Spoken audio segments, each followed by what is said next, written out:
We interrupt this broadcast and bring you this important bulletin from the United Press.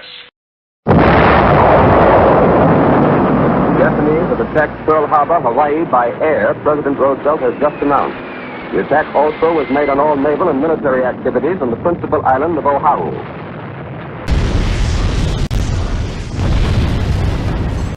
December the 7th, 1941. A day that will live in infamy. The day of the attack on Pearl Harbor by Japanese forces. It is one of the most well-known and critical points in World War II that dictated much of what would happen afterwards, and eventually lead to the defeat of Japan and Germany. If Pearl Harbor never happened, then the US may not have even entered the war early enough and contributed their significant manpower and firepower. This attack and its repercussions are undoubtedly one of the turning points of World War I. Why did this happen? At the time, Japan was under an oil embargo from America and other nations to try and stop the Japanese conquest of China and the rest of Southeast Asia. To work around this embargo, the Japanese Navy invaded the Dutch Indies for their oil and other resources. Their path to the Dutch Indies, however, was hindered by the Philippines, an American territory. At the time, the US was not officially in the war, but was on friendly terms with Britain and its allies. If the Japanese were to continue their conquest, the US could cut off their supply lines quickly and with little warning. Thus, the Japanese planned to carry out a preemptive attack on the American naval fleet at Pearl Harbor, Hawaii territory.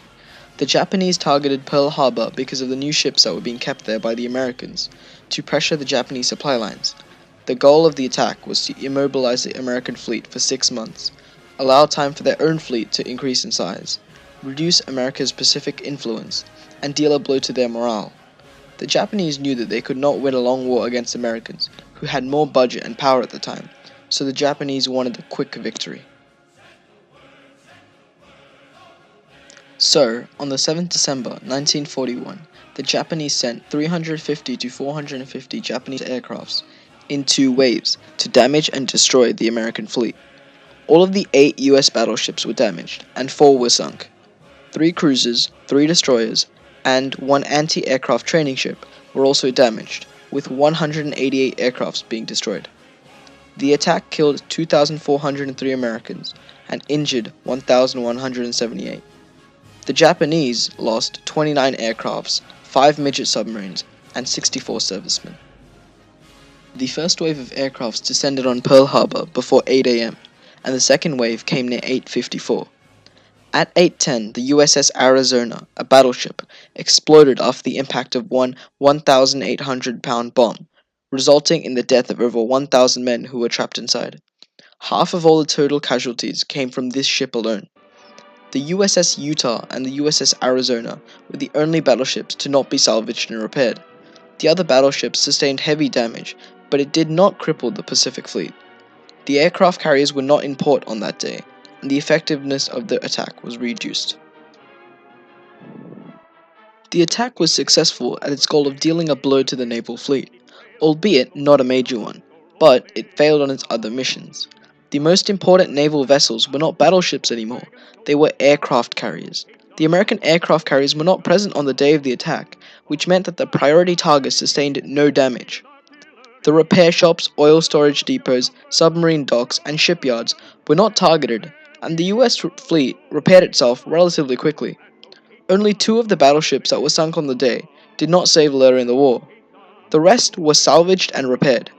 Worst of all, the attack did not sink the American morale. It led to the Americans strengthening resolve and entering the war.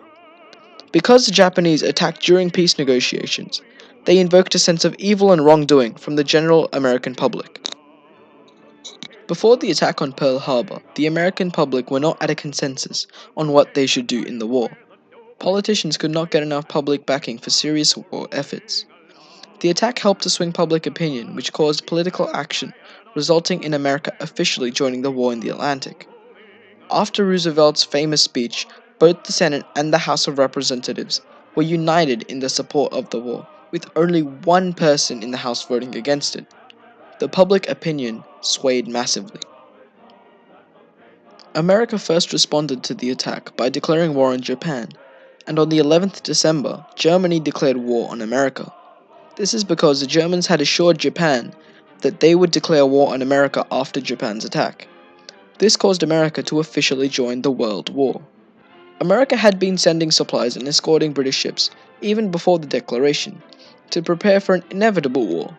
But the declaration of war allowed them to combine their efforts in the open, send more military-based efforts including soldiers and weapons, and spend more on war efforts. The attack on Pearl Harbor also spelled a change in the tactics of naval warfare. As stated before, the battleship was no longer the main weapon at sea, it was now the aircraft carrier. The British attack on Taranto, Italy, by torpedo bomber taught the Japanese, who used these aircrafts to attack Pearl Harbor. Pearl Harbor was a harbinger for the end of the European empires in Southeast Asia. Before Pearl Harbor, the French had been giving up control of Indochina and only retained shreds of its old power. The surprising surrender by the British at Singapore was followed by the Dutch surrender in the East Indies. Japan was driving the Europeans out of Asia. The British Empire was also hit with the loss of Burma and the reduction in control over India. Australia and New Zealand also became increasingly independent of Britain and relied more on America. The almighty British Empire was crumbling. Pearl Harbor was a turning point not just in the Second World War, but in modern history as we know it. In conclusion, the attack on Pearl Harbor was a turning point in not just World War II, but also in modern history. It caused the US to enter the war, signaled a major change in naval technology, and spelled the end of the British Empire and most Western imperialism in Southeast Asia. The Pearl Harbor attack caused the Doolittle raids, and later on, the first and only use of nuclear weapons in modern history. It is clear to see the significance of Pearl Harbor and the events leading up to it, and it will be remembered by the world. As President Roosevelt famously said in his Day of Infamy speech, "But always will our whole nation remember the character of the onslaught against us.